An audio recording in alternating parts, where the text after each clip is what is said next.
horumarinta geeska Afrika ee loo soo gaabiyo haad oo ay ku boqobeen qaar ka tirsan qurbajooga gobolka Togdheer ayaa deeqo agabka waxbarashada oo isugu jira sariiro iyo furaasho soo gaarsiiyay degmada Dhoqosho ee gobolka Togdheer.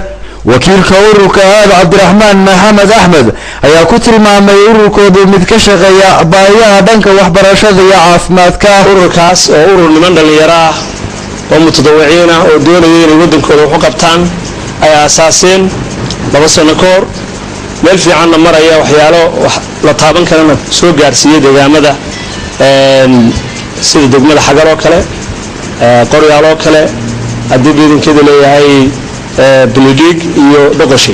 gudoomiyaha degmada Dhoqosho Maxamed Xasan Saleebaan Doob ayaa ka warbixiyay xaaladda degmada Dhoqosho isla markaana ururka haad uga mahadnaqay agabkan waxbarasho. ururkan haad 70 sariirood iyo 44 firaash yiri waan wareejinaynaa halkan inoogu yeedhay xafladda iyagana gacmo furan baynu ku soo dhaweynaynaa.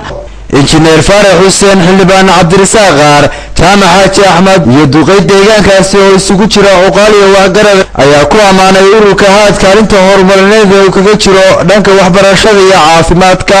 maaha markii ugu horeysay ururka haad uu dugsiyada boardingka ee degmooyinka gobolka Togdheer soo gaarsiiyo agab waxbarasho oo uu kaalin muuqata kaga qaadanayo daboolidda baahiyaha waxbarasho ee ka jira dugsiyada degmooyinkani.